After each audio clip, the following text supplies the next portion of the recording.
नमस्कार, आप देख रहे हैं न्यूज 24 मध्य प्रदेश छत्तीसगढ़ और मैं हूं आपके साथ पवन पांडे। बड़ी खबर के साथ बुलेटिन की शुरुआत करते हैं। छत्तीसगढ़ के चुनाव में बम्पर वोटिंग हुई है और बम्पर वोटिंग से दोनों बड़ी पार्टी यानी कि कांग्रेस और बीजेपी खुश हैं।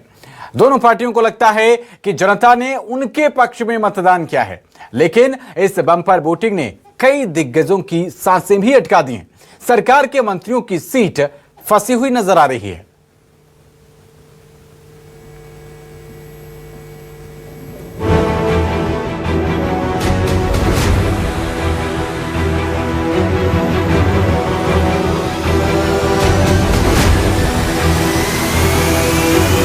छत्तीसगढ़ के चुनाव में बम्पर वोटिंग ने कांग्रेस के दिग्गजों की सांसें अटका दी हैं। सरकार के साथ साथ मंत्रियों की चुनावी ग्राउंड रिपोर्ट ने उनकी नींदें उड़ा दी।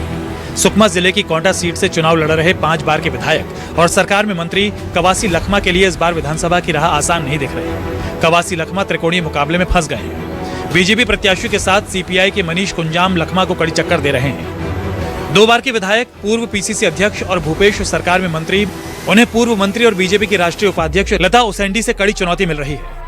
कोंडा गांव में बड़ा उलटफेर होने की संभावना जताई जा रही है। उधर दुर्ग ग्रामीण से प्रत्याशी और गृह मंत्री ताम्रध्वज साहू का चुनाव इस बार मुश्किल में पड़ता दिख रहा है। क्षेत्र से लगातार दूर रहने की वजह से इस बार उन्हें हार का भी सामना करना पड़ सकता है। पिछली बार 60,000 रिकॉर्ड वोट से चुनाव जीतने वाले मोहम्मद अकबर की राह इस बार आसान नहीं है। बीजेपी ने यहाँ चुनाव प्रचार के दौरान ध्रुवीकरण करने की पूरी कोशिश की। बीजेपी ने अपने फायर ब्रांड नेताओं को चुनावी मैदान में उतारकर मोहम्मद अकबर के चुनाव को फंसा दिया।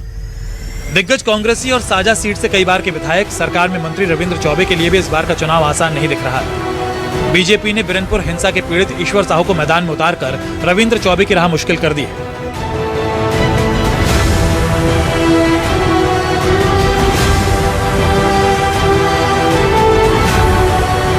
सरगुजा की सीतापुर से 4 बार के विधायक, सरकार में मंत्री अमरजीत भगत इस बार विधानसभा पहुंच पाएंगे ये कहना मुश्किल है, क्योंकि बीजेपी ने उनके सामने पूर्व सैनिक रामकुमार टोप्पो को मैदान में उतारा।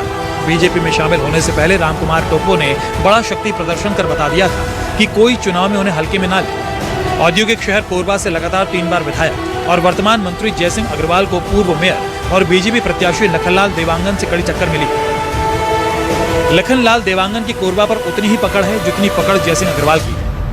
सरकार के साथ साथ मंत्रियों की सीट कड़े चुनावी मुकाबले में फंसी हुई है। राजनीतिक जानकार भी मानते हैं कि इस बार का चुनाव परिणाम चौंकाने वाला होगा।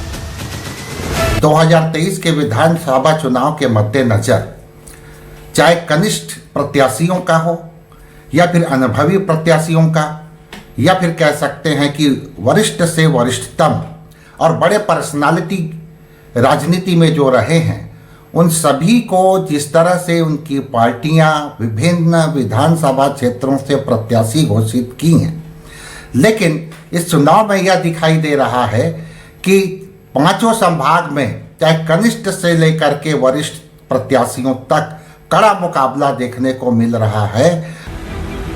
बघेल सरकार के 12 मंत्रियों में 7 मंत्री चुनावी चक्रव्यूह में फंसे हुए हैं। अब 3 दिसंबर को पता चलेगा कि इन 7 मंत्रियों में कितने मंत्री चक्रव्यूह को भेदने में सफल रहे।